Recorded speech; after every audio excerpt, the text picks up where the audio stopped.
మాచర్ల నియోజకవర్గంలో భర్తను హత్య చేసిన భార్య ప్రియుడు నిందితులను అరెస్ట్ చేసిన పోలీసులు వివాహేతర సంబంధం నేపథ్యంలో భార్య ప్రియుడు కలిసి భర్తను హత్య చేసిన సంఘటన మాచర్ల మండలం తాళ్లపల్లిలో చోటు చేసుకుంది.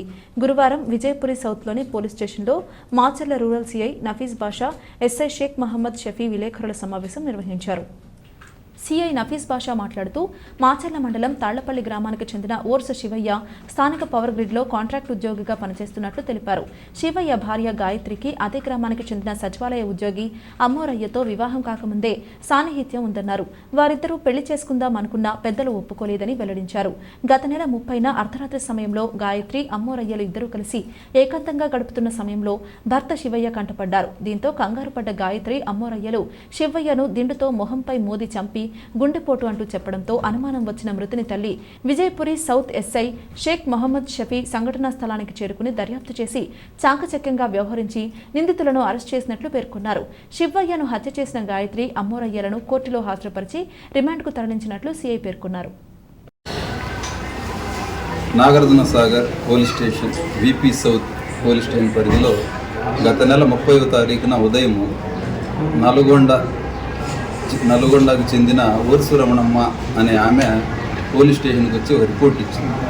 ఏందనంటే వాళ్ళ కొడుకు ఓర్సు శివయ్యకి 2018లో తాళ్లపల్లి గ్రామానికి చెందిన మహిళతో వివాహం అయినట్టు, వివాహం తర్వాత కొన్నాళ్ళు అతను శివయ్య అనే అతను మేళ్ల చెరువు తర్వాత మాచర్లలో ఉండి సుమారు గత 2.5-3 సంవత్సరాల నుంచి మన తాళ్లపల్లిలో ఉంటున్నట్లు, ఈ క్రమంలో వాళ్ళ భార్యాభర్తలకి రకరకాలుగా గొడవలు జరిగినట్టు ఈమెకి సమాచారం ఉంది.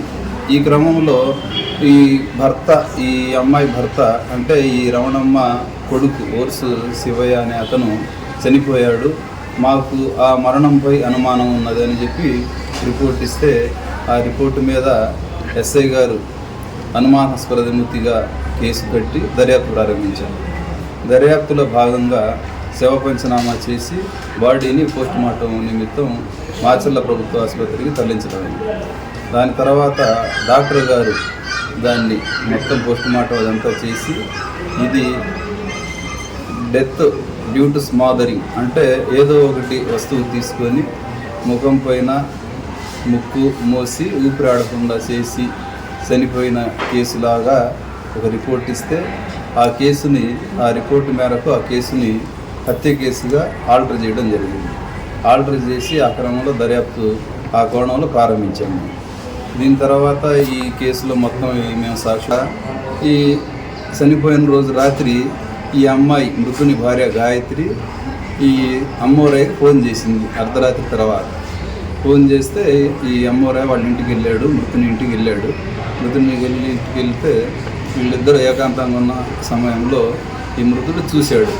ఈ మృతుడు చూసేసరికి కేకలేశాడు, ఎవరు మీరు ఇద్దరు ఏంటి ఇక్కడ ఇదేం పని అని అంటే, ఇది ఎప్పుడైతే బయటకు వస్తుందేమో వీడు అడ్డంగా ఉన్నాడు కాబట్టి ఇతన్ని చంపేస్తే ఇక ఇబ్బంది ఉండదు అనుకొని ఇతన్ని రూమ్లోని మంచం మీద పడుకోబెట్టి వాళ్ళ ఇంట్లోనే దిండేసి ఒత్తి చంపేసి దీన్ని గుండెపోటుతో వచ్చి చనిపోయినట్టుగా క్రియేట్ చేద్దామనుకొని వెళ్ళిపోయారు. దాని తర్వాత మనం కేసు దర్యాప్తు ప్రారంభించాం. పోస్టుమార్టం నివేదికలో మన దర్యాప్తులో ఇవన్నీ విషయాలు బయటకు వచ్చినాయి. వాళ్ళని ఈరోజు జ్యుడిషియల్ రిమాండ్ నిమిత్తం కోర్టుకు తరలిస్తున్నాం.